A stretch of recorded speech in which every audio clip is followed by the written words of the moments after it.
संकल्प से सिद्धि का एक महाअभियान चलाएं। एक ऐसा संकल्प जिसे अगले 5 वर्षों में हम सिद्ध करके दिखाएंगे। आइए हम सब मिलकर संकल्प लें एक नए भारत का। चलो मिलकर नया भारत बनाएं।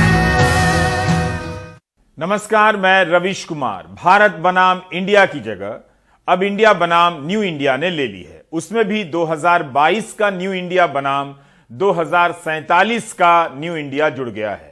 प्रधानमंत्री मोदी के कार्यकाल में कई तरह के भारत वाले अभियान लॉन्च हुए हैं।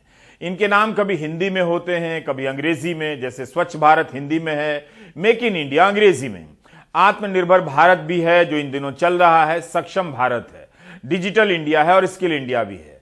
आपको भांति भांति के इंडिया, भांति भांति के भारत का जिक्र मिलेगा, जिसके नाम पर कई तरह के सपने अलग अलग कालखंड में अलग अलग लोगों को दिखाए जाते रहे हैं।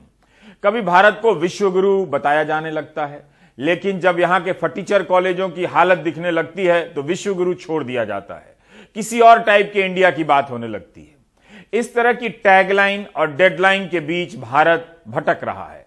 2022 में न्यू इंडिया बनना था, अब नया आया है कि 2047 में न्यू इंडिया बनेगा। न्यू इंडिया को लेकर भांति भांति की तारीखें मिलती हैं। 2015 के बजट में जब अरुण जेटली वित्त मंत्री के रूप में ऐलान करते हैं कि 2022 में भारत की आजादी के 75 साल पूरे होने पर अमृत महोत्सव मनाया जाएगा, इसी संदर्भ में आगे चलकर न्यू इंडिया का इस्तेमाल जोर पकड़ता है। कई बार नया इंडिया तो कई बार इसकी जगह नई ऊर्जा, नई प्रेरणा, नए लक्ष्य का भी इस्तेमाल होता है। कभी उसे विजन कहते हैं, कभी मिशन बताया जाता है। 2022 में भारत की आजादी के 75 साल हो रहे हैं। देश आजादी का अमृत पर्व मनाने वाला है। जिन महापुरुषों ने सपने देखे थे भारत को महान बनाने के और इसके लिए आजादी के लिए अपने आप को बलि चढ़ा दिया था, जवानी जेल में खपा दी थी, अपने अपने परिवारों को तबाह कर दिया था, इसलिए कि हम आजादी की सांस ले सके, हम आजाद भारत में पल बढ़ सके। हम वो भाग्यशाली लोग हैं जो उनकी तपस्या और त्याग के कारण आज आजादी का आनंद लूट रहे हैं। क्या हमारा जिम्मा नहीं है कि जिन महापुरुषों ने देश के लिए इतना बलिदान दिया, हम उनको कैसा भारत समर्पित करेंगे? वही तो हम पूछ रहे हैं कि 2022 के लिए सरकार ने जो खुद को समर्पित किया था, उस समर्पण का रिजल्ट क्या है? जो टारगेट बनाए गए थे वो कहां है? 2022 में भारत को नया इंडिया बनना था, उसका क्या हुआ यह किसी को पता नहीं, लेकिन बेहद गंभीरता से इस नारे को सेट किया गया था, जो आज हम बताएंगे। 2017 में भारत छोड़ो आंदोलन के 75 साल हुए थे। इतिहास की ये घटनाएं हम लोगों के लिए एक नई प्रेरणा, नया सामर्थ्य, नया संकल्प, नया कर्तृत्व जगाने के लिए किस प्रकार से अवसर बने, ये हम लोगों का निरंतर प्रयास रहना चाहिए। प्रधानमंत्री कई बार नया और नई का इस्तेमाल करते हैं इस भाषण में, लेकिन संसद के इस विशेष सत्र में नया इंडिया का जिक्र उनके भाषण में नहीं आता है। प्रधानमंत्री संकल्प से सिद्धि का नारा देते हैं, 100 करोड़ भारतीयों के मिलकर जन आंदोलन चलाने की बात करते हैं ताकि संकल्प पूरा हो। आजादी के 75 साल पूरे होने के मौके के लिए कई संकल्प तय हुए, उनकी सिद्धि हुई या नहीं इसका कोई हिसाब नहीं। 2022 के बजट में तो कुछ बताया जाता या बजट के बाहर ही बताया जाता। तो मुझे विश्वास है संकल्प से सिद्धि के ये 5 साल 2017 से 2022 आजादी के 75 साल, आजादी के दीवानों को सपना पूरा करने का सामर्थ्यवान समय, इसको हम प्रेरणा का कारण बनाए। आज 2017 में 2022 को भारत कैसा हो, संकल्प लेकर के अगर चलना है तो हम लोगों को भी हम सब मिलकर के देश से भ्रष्टाचार दूर करेंगे और करके रहेंगे। 9 अगस्त 2017 को प्रधानमंत्री अपने ट्वीट में नया इंडिया इस्तेमाल करते हैं। हम ये दावा नहीं कर रहे कि उनकी राजनीतिक शब्दावली में नया इंडिया सबसे पहले इसी ट्वीट से आया, लेकिन पॉलिटिकल मार्केटिंग को समझने के लिए नया इंडिया की यात्रा और इसके विस्तार को जानना बहुत जरूरी है। 9 अगस्त 2017 को बाकायदा घोषणा पत्र जैसा पर्चा प्रधानमंत्री ट्वीट करते हैं, जिसमें संकल्प से सिद्धि का नारा लिखा गया है। बाद में कई विभाग अपने प्रचार में संकल्प से सिद्धि का इस्तेमाल करने लगते हैं और यह हर जगह जगह जगह छपने और दिखने लगता है। प्रधानमंत्री इसका नाम देते हैं न्यू इंडिया मूवमेंट। 2017 से 2022 तक इस मूवमेंट को चलना था। क्या आपको पता है कि ऐसा कोई न्यू इंडिया मूवमेंट आया भी था, और आया था तो आपने किस तरह से इस मूवमेंट में भाग लिया? प्रधानमंत्री संकल्प लेने के लिए कहते हैं कि 2022 में नया भारत बनाना है जो गरीबी, गंदगी, भ्रष्टाचार, आतंकवाद, जातिवाद, सांप्रदायिकता से मुक्त होगा। 2022 तक हमारे सपनों का न्यू इंडिया बनेगा। कमाल है, 2022 में जो नया भारत बनना था उस भारत में सांप्रदायिकता मिट जानी थी। इस संकल्प को पूरा करने के लिए इस पोस्टर के अलावा कितनी ईमानदार कोशिश हुई है, इसका जवाब संकल्प का पोस्टर बनाने वाला भी नहीं दे पाएगा, वो भी हैरान होगा। 2016 में नोटबंदी और उसके बाद जीएसटी के समय कहा गया कि भ्रष्टाचार पर अंतिम प्रहार हो चुका है, लेकिन 2022 में प्रधानमंत्री मन की बात में कहते हैं कि भ्रष्टाचार दीमक की तरह देश को खोखला कर रहा है। देश तेजी से आगे भी बढ़ रहा है। आपने भ्रष्टाचार मुक्त भारत की बात की। भ्रष्टाचार तो दीमक की तरह देश को खोखला करता है। उससे मुक्ति के लिए 2047 का इंतजार क्यों? ये काम हम सभी देशवासियों को, आज की युवा पीढ़ी को मिलकर करना है, जल्द से जल्द करना है। 2022 में ही भ्रष्टाचार का क्या हाल है आपको बताने की जरूरत नहीं, लेकिन यहां प्रधानमंत्री भूल गए हैं कि इसे खत्म करने की टाइमलाइन या डेडलाइन तो 2022 ही थी। मन की बात में कह रहे हैं कि 2047 का इंतजार क्यों, लेकिन बजट में विजन पेश कर रहे हैं कि 2047 तक का इंतजार कीजिए, उस समय भारत कैसा होगा। इन भाषणों का राजनीतिक ही नहीं, मनोवैज्ञानिक हिसाब से मूल्यांकन होना चाहिए। बहुत कुछ जानेंगे आप अपने वर्तमान में टिक ना पाएं या देख ना पाएं कि आज आपके साथ क्या हो रहा है, गर्दन कटी है कि जेब कटी है, लेकिन इसकी जगह पर कभी 800 साल पीछे तो कभी 25 साल आगे की बात चलाई जाती है। एक और बात है, इस तरह के नारे केवल नारे के लिए नहीं गढ़ दिए जाते हैं कि कुछ भी बोल दिया, बल्कि उन्हें गंभीरता और विश्वसनीयता प्रदान करने के लिए तरह तरह के इवेंट भी रचे जाते हैं। 2017 में भारत छोड़ो आंदोलन का 75वां साल मनाया गया और उसी से जुड़ा हुआ था दिसंबर 2018 में आया नीति आयोग का एक दस्तावेज। यह नीति आयोग के उस दस्तावेज का कवर है जिसे 19 दिसंबर 2018 को लॉन्च किया गया था।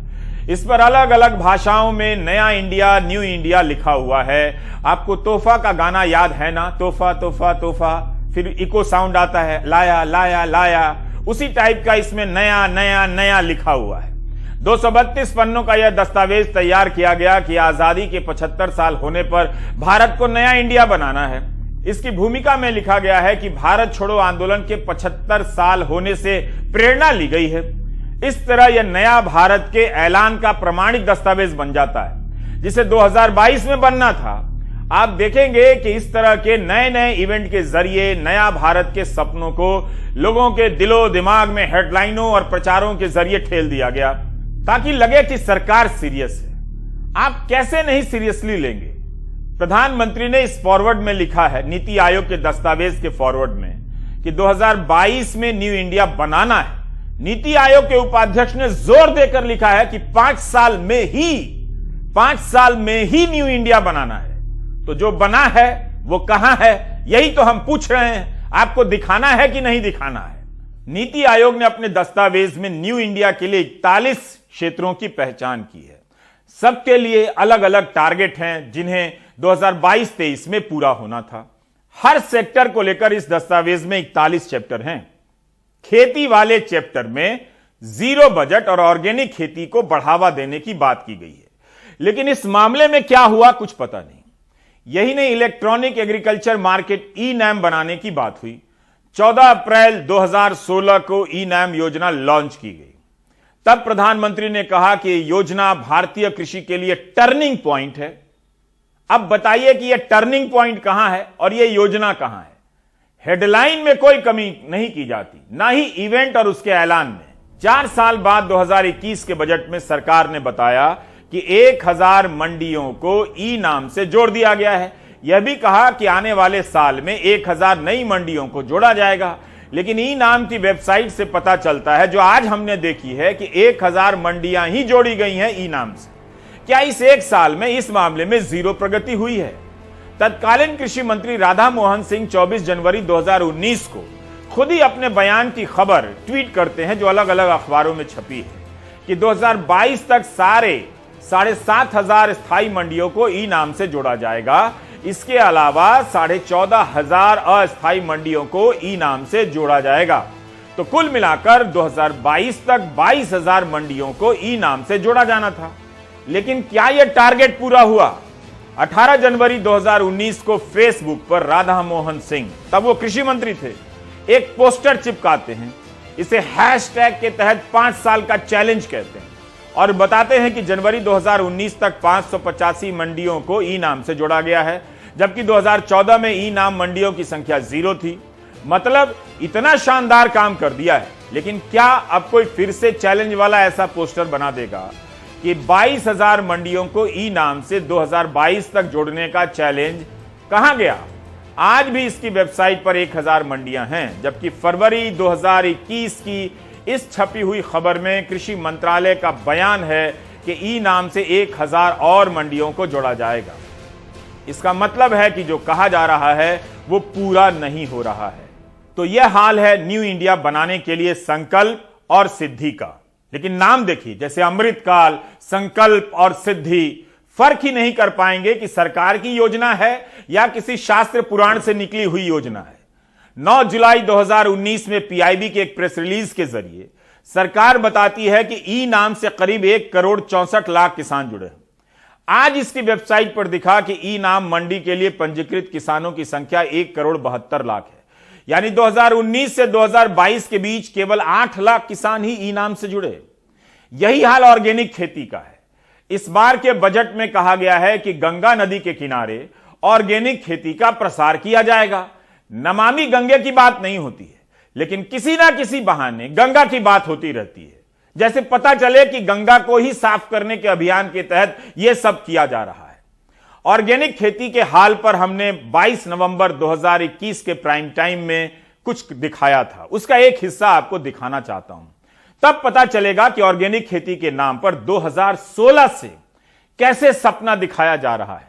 2022 आ गया, यह भी नया भारत का एजेंडा था। नीति आयोग के दस्तावेज में 2016 में पद्मश्री देने के 3 साल बाद 2019-20 के बजट में वित्त मंत्री ने जीरो बजट खेती की बात की। रासायनिक चीजों के इस्तेमाल के बिना प्राकृतिक तरीके से खेती करने की नीति का ऐलान हुआ, लेकिन यह सिर्फ ऐलान ही साबित हुआ। इसी से अंदाजा लगाइए कि 2 दिन पहले प्रधानमंत्री जीरो बजट फार्मिंग के लिए कमेटी बनाने की बात कर रहे हैं। 5 साल में बात कमेटी पर पहुंची है। इसका मतलब है कि सुधार को लेकर सरकार जल्दी में नहीं है। उन्हीं सुधारों को लेकर जल्दी में लगती है, जिसे लेकर आरोप लगता है कि चंद कंपनियों के लिए सब किया जा रहा है। क्या आप जानते हैं जीरो बजट पर अच्छी नीयत से अच्छी बातें करने वाली सरकार ने इस पर कितना खर्च किया है? डीएमके सांसद कनिमोई करुणानिधि ने लोकसभा में इस बारे में सवाल किया। उसके जवाब में कृषि मंत्री नरेंद्र सिंह तोमर ने बताया कि इस योजना के तहत 8 राज्यों में 49 करोड़ रुपए ही खर्च हुए हैं, केवल 49 करोड़। यह हाल है जीरो बजट खेती को प्रोत्साहित करने के बजट का फैसले का। यह जवाब इसी साल अगस्त का है। मंत्री जी ने लिखित जवाब में कहा है कि zero budget natural farming ZBNF का नाम भारतीय प्राकृतिक कृषि पद्धति BPKP कर दिया गया है। 2020-21 से परंपरागत कृषि विकास योजना के तहत एक उप योजना के तौर पर चल रही है। इसके तहत 3 साल में 1 हेक्टेयर खेत को ऑर्गेनिक करने के लिए सरकार 12,200 रुपए की आर्थिक मदद देगी। अभी तक 49 करोड़ की राशि खर्च हुई है 8 राज्यों में। यह ऑर्गेनिक खेती का हाल है। नीति आयोग के दस्तावेज की प्रवेशिका में लिखा है कि 2019 तक भारत के सभी 2.5 लाख ग्राम पंचायतों को भारत नेट प्रोग्राम से जोड़ दिया जाएगा इंटरनेट से, ताकि नया इंडिया बन सके। और यह भी टारगेट था कि 2022-23 तक डिजिटल डिवाइड को ही खत्म कर दिया जाएगा। क्या 2019 तक 2.5 लाख ग्राम पंचायतों को भारत नेट से जोड़ा जा सका? जुलाई 2021 में इंडियन एक्सप्रेस के आशीष आर्यन की रिपोर्ट बताती है कि भारत नेट प्रोग्राम अपने लक्ष्य से बहुत पीछे चल रहा है। 25 जून 2021 तक केवल 1.5 लाख से कुछ अधिक ग्राम पंचायतों में ही सेवा चालू की जा सकी थी। दूसरे चरण की योजना में करीब 35,000 ग्राम पंचायतों में ही सेवा चालू हुई। वैसे यह योजना 2011 में शुरू हुई थी।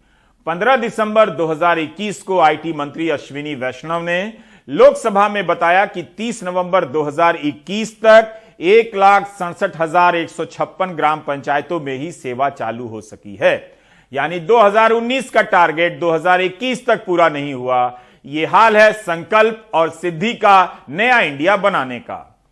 अभी तक हम 2022 के साल के लिए 2-4 टारगेट का ही जिक्र करते रहे थे, लेकिन इसकी सूची बहुत लंबी है, नीति आयोग के दस्तावेज में मिलेगी।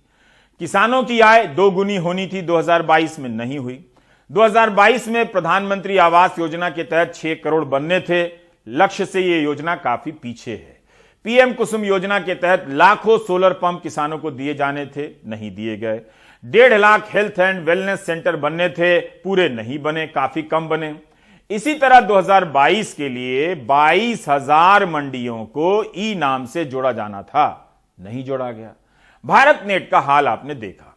2022 तक के नए भारत में लेबर फोर्स में महिलाओं की भागीदारी 30% तक लानी थी, इसकी चर्चा गायब है। तो कुछ ना कुछ बड़ा बता देना है ताकि हेडलाइन बड़ी बने। 2015 से 2022 तक इतने अभियान चलाए गए कि किसी को लगा ही नहीं होगा कि 2022 आने के बाद इसका हिसाब ही नहीं दिया जाएगा, इसकी चर्चा बंद हो जाएगी। न्यू इंडिया बनाने के लिए संकल्प से सिद्धि के नाम पर कई विभागों ने चहल पहल शुरू कर दी थी। कोई पोस्टर बनाने लगा, कोई कुछ और अभियान चलाने लगा। हमें एक वेबसाइट भी मिली जिसका पता है newindia.mygov.in। इस पर लोगों से कहा गया है कि नया भारत बनाने के लिए जो जन आंदोलन चल रहा है उसमें न्यू इंडिया के नागरिक के तौर पर अपना पंजीकरण कराएं। आप पंजीकरण कराने जाएंगे तो 2 चरणों में नाम पता पूछा जाता है, उसके बाद एक शपथ पत्र जैसा आता है। नए भारत के नागरिक के लिए यह सब करने की क्या जरूरत थी और इसका क्या होता है, इसके पीछे कितना पैसा बर्बाद हुआ या खर्च हुआ, किसी को कुछ पता नहीं। यह इतना बड़ा जन आंदोलन चल रहा था जिसके लिए मात्र 59,025 न्यू इंडिया सिटीजन ने पंजीकरण कराए। पंजीकरण कराने पर कहा जाता है कि जुड़े रहिए, जन आंदोलन की ताजा जानकारियां मिलती रहेंगी। इन 59,000 में से कोई है जो बता सकता है कि जन आंदोलन की उन्हें किस किस तरह की ताजा जानकारी मिलती रही। यही नहीं, 2022 के न्यू इंडिया के लिए लोगो क्या होना चाहिए, इस पर भी कंपटीशन हुआ था, लोगो तक बन रहा था, जैसा कि यह पोस्टर बताता है। इस पोस्टर में आह्वान किया गया है कि एक लघु फिल्म प्रतियोगिता चल रही है जिसमें आप भाग लीजिए। टॉपिक भी दे दिया गया है कि भारत को स्वच्छ बनाने में मेरा योगदान। तमाम विभागों की योजनाओं के ऊपर 2022 न्यू इंडिया चिपका दिया जाता है। इस पोस्टर में प्रधानमंत्री की तस्वीर है, लिखा है न्यू इंडिया बज। पोस्टरों और हेडलाइनों की ऐसी बजबजाहट हुई। अब यह समझना मुश्किल है कि इन पोस्टरों और हेडलाइनों का क्या किया जाए जब 2022 आ गया। कितनी गंभीरता से यह सब काम किया जाता रहा है कि ताकि किसी को शक ना हो कि जब 2022 आएगा तो इनका कुछ भी पता नहीं चलेगा। संकल्प से सिद्धि का एक महाअभियान चलाएं, एक ऐसा संकल्प जिसे अगले 5 वर्षों में हम सिद्ध करके दिखाएंगे। हाँ, देशभक्ति की बह रही हमारी हो, पूरब पश्चिम में जगी आशाएं। चलो मिलकर नया भारत बनाए, चलो मिलकर नया भारत बनाए। आइए हम सब मिलकर संकल्प लें एक नए भारत का। अगर आपको अब भी इस न्यू इंडिया को लेकर किए गए तामझाम और काम तमाम का खेल समझ नहीं आ रहा है तो फिर आप कोई भी खेल समझने लायक नहीं बचे हैं। ऐसा नहीं है कि कोई बयान दिया गया और भुला दिया गया। काफी गंभीरता के साथ लोगों को न्यू इंडिया के अभियान में लगाए रखा गया। तभी तो नीति आयोग ने 232 पन्नों का दस्तावेज तैयार किया। जिन लोगों ने लिखा वो अपने लेख को किस न्यू इंडिया में पढ़ते होंगे वही जाने। प्रधानमंत्री एक नहीं अनेक बार कहते रहे कि 2022 में न्यू इंडिया बनेगा। बस 2022 आया तो किसी ने दिखाया नहीं कि 2022 का न्यू इंडिया किधर चला गया। हमसे ही राष्ट्र का अस्तित्व है और राष्ट्र से ही हमारा अस्तित्व है। ये भाव, ये बोध नए भारत के निर्माण में हम भारतवासियों की सबसे बड़ी ताकत बन रहा है। Our startups are changing the rules of the game. इसलिए मैं मानता हूं startups are going to be the backbone of new India.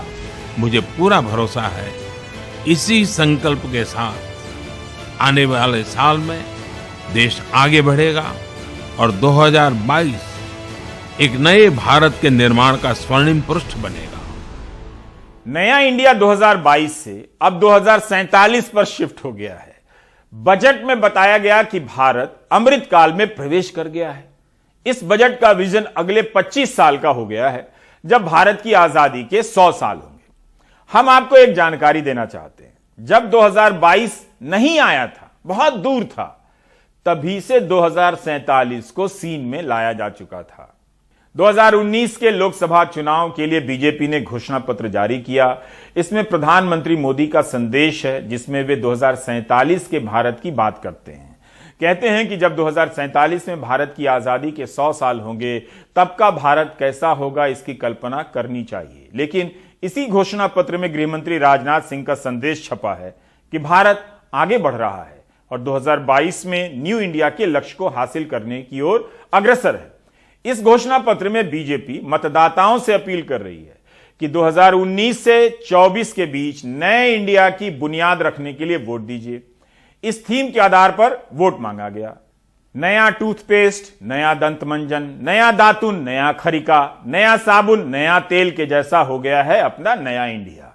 पहले टारगेट आया कि 2022 में नया इंडिया बनेगा और जब 2022 आ गया तो टारगेट को 2047 में भेज दिया गया। इन सब के पीछे के मनोविज्ञान को आप समझिए। बहरहाल अमृत काल में हम सब प्रवेश कर चुके हैं। अनुराग द्वारी अभी भी अमृत काल से पूर्व की समस्याओं की रिपोर्टिंग कर रहे हैं। लगता है उन्होंने अमृत काल वाली बस अभी तक नहीं पकड़ी है। वैसे अनुराग बता रहे हैं कि रेलवे ने बड़ी संख्या में पद वापस कर दिए हैं, जबकि बेरोजगार सड़क पर हैं। भाइयों बहनों, रोजगार आपको आपके प्रदेश में मिलना चाहिए कि नहीं मिलना चाहिए, आपके इलाके में मिलना चाहिए कि नहीं मिलना चाहिए। और इसलिए भाइयों बहनों, हमने मेक इन इंडिया का अभियान चलाया है।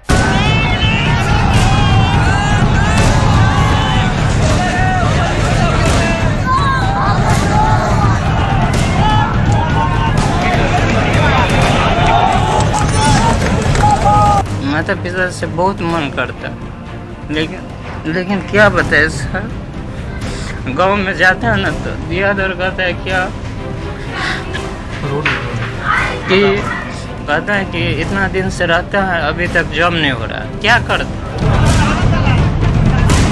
सड़क पर संसद में हंगामा। उनके साथ दुश्मनों की तरह व्यवहार न किया जाए। प्रयागराज में उनपे लाठीचार्ज हुआ, पटना में लाठीचार्ज हुआ और सर वो दृश्य आप देखेंगे तो आप रो देंगे सर। उनको घरों में घुस के मारा गया। Railway recruitment board non technical popular category यानी आरआरबी एनटीपीसी ने 35,000 पद निकाले। 2019 में आवेदन मांगे गए। बताया गया कि 1.25 करोड़ से ज्यादा उम्मीदवारों ने आवेदन भर दिया है।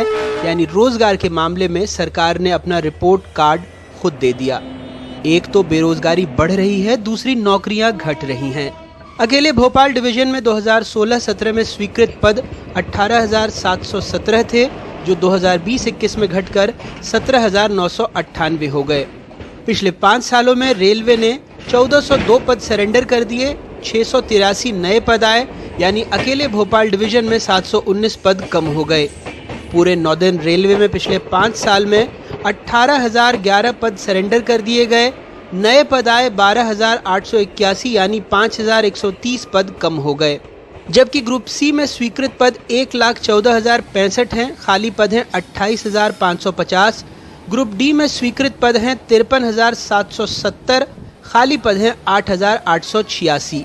रेलवे से यह जानने की जिज्ञासा थी कि वर्तमान में रेलवे की वैकेंसी पोजीशन क्या है, साल दर साल रेलवे में कुल कितने पद सृजित हुए हैं एवं कुल कितनी पोस्ट सरेंडर हुई है। इस पर रेलवे के सबसे बड़े जोन में से एक नॉर्दर्न रेलवे और दूसरा west central railway Jabalpur zone से जो जानकारी आरटीआई में मिली है वह आपके सामने है। अभी जब आपने विजुअल्स देखे होंगे जो यंग बच्चे नौकरी के लिए उन पर लाठियां गोले बरसाए जा रहे थे, किस बात को इंगित करता है? अनएम्प्लॉयमेंट को लेकर के, बेरोजगारी दूर करने को लेकर के सरकार के पास कोई रोड मैप ही नहीं है। CMIEE के आंकड़े कहते हैं कि सितंबर से दिसंबर 2021 के बीच देश में कुल बेरोजगारों की संख्या 3 करोड़ 18 लाख रही। 2020 के लॉकडाउन में देश में कुल 2 करोड़ 93 लाख बेरोजगार थे। वैसे फिलहाल 1 करोड़ 24 लाख बेरोजगार ऐसे भी हैं जो थककर काम की तलाश छोड़ चुके हैं, यानी उन्हें भी जोड़ दें तो बेरोजगारों का आंकड़ा 4 करोड़ 27 लाख हो जाता है। जब पद पूरे नहीं भरे हैं तो अंजाम भी आपको भुगतना है, क्योंकि रेलवे की क्षमता प्रभावित होना तो तय है। शायद इसी वजह से अप्रैल से दिसंबर 2021 तक 41,483 मेल एक्सप्रेस ट्रेनें देर से चली। मेंटेनेंस के नाम पर 35,000 ट्रेनें रद्द हो गई। आज नौजवान रेल पर गुस्सा निकाल रहे हैं। तरीका गैर वाजिब है, लेकिन जरा सोचिए क्या गुस्सा भी गैर वाजिब है? जहां सरकार पकोड़े तलने को स्वरोजगार माने, उसे वाजिब माने, लेकिन 2 सालों में करोड़ों उम्मीदवारों के गुस्से को गैर वाजिब। आखिर ये आपका ही तो रिपोर्ट कार्ड है सरकार, जहां सालों में करोड़ों लोगों को, करोड़ों बेरोजगारों को रोजगार तो नहीं मिला, लेकिन सालों में करोड़ों बेरोजगार जरूर हो गए। नई दिल्ली से अपने सहयोगी राजीव रंजन और हिमांशु शेखर मिश्रा और कैमरा पर्सन रिजवान खान के साथ अनुराग द्वारी, NDTV इंडिया। हमारे सहयोगी रवीश रंजन मथुरा में हैं। चुनावी राजनीति के बीच मथुरा में आस्था का मुद्दा ज्यादा प्रखर है या लोगों की रोजी रोटी का, इनकी रिपोर्ट से पता चलेगा। मथुरा में श्री कृष्ण जन्मस्थान से करीब 2 किलोमीटर दूर दरेशी रोड पर मजीद रेस्टोरेंट है। दोपहर के 1 बज रहे हैं, लेकिन इक्का दुक्का ग्राहकों के अलावा यहाँ कोई नहीं है। कभी यहाँ तमाम लोग नॉनवेज खाने आते थे, लेकिन अब रेस्टोरेंट के बाहर शाकाहारी का बड़ा बोर्ड लगा है। इस रोड पर नॉनवेज की कई दुकानें बंद हो गई हैं। कुछ ने चिकन की जगह छोले भटूरे बेचने शुरू कर दिए। पहले यहाँ नॉनवेज का काम था पूरा। अच्छा। तो और अभी जैसा आप देख रहे हैं, अभी सिर्फ यहाँ वेज का काम चल रहा है। चल क्या रहा है, वेज का कोशिश कर रहे हैं चलाने की। क्या कोई इस तरीके का आदेश आया कि जिसमें ये कहा गया है कि भाई वेज आप बेचो? किसी तरीके का कोई आदेश तो आज तक नहीं है। ये सिर्फ तानाशाही थी कि रातों रात एक ऑर्डर या पुलिस आती है और आकर के उसको जो है बल के जोर पर बंद करवा देती है कि कल से आप नहीं बेचेंगे। नॉनवेज का काम खत्म होने से दरेशी रोड के आसपास की मुस्लिम आबादी में बड़ी तादाद में लोग बेरोजगार हो गए हैं। गुस्सा इस बात को लेकर है कि सियासी लोगों ने खाने पीने पर भी राजनीति कर डाली। अब ये गरीबों के मार है सिर्फ मुस्लिम, बाकी की और का। तो आस्था की नगरी है, भगवान श्री कृष्ण की नगरी है। हम कितना निभाते हैं, हम तो करीब ही बिल्कुल भगवान बिल्कुल। अरे हम देखिए जन्माष्टमी में देखिए आप, मंदिर हमारे करीब में कौन करते, कई हिंदू को पता भी नहीं है मंदिर हमारे करीब में यह है माता वाली गली में, हम उसकी सेवा करते हैं मंदिर की। हमसे बड़ा भक्त कौन है? दरेशी रोड से करीब 3 किलोमीटर दूर विकास बाजार में ये आबिद का अमेरिकन डोसा कॉर्नर है। भारत के रहने वाले आबिद को अमेरिकन नाम पर डोसा क्यों बेचना पड़ रहा है? बरसों पहले इन्होंने श्रीनाथ डोसा कॉर्नर नाम रख लिया था। पिछले साल कुछ हिंदुवादी संगठनों के लोग आए और बोले कि मुसलमान होकर श्रीनाथ डोसा कॉर्नर क्यों नाम रखा है। तो आपसे ये बोला कि भाई आप मुस्लिम हो? हाँ मुस्लिम है, नाम चेंज कर दो इसका, तुम और कहीं नाम पे चलाइए। अच्छा। हाँ। तो क्या मुस्लिम आदमी श्रीनाथ डोसा नहीं रख सकता नाम? रख सकते हैं, मगर आदमी जलन बहुत ज्यादा है यहाँ पे, यहाँ पे चक्कर जंगल। उबड़ खाबड़ गलियों से होते हुए हम यमुना नदी के पास पहुँचे।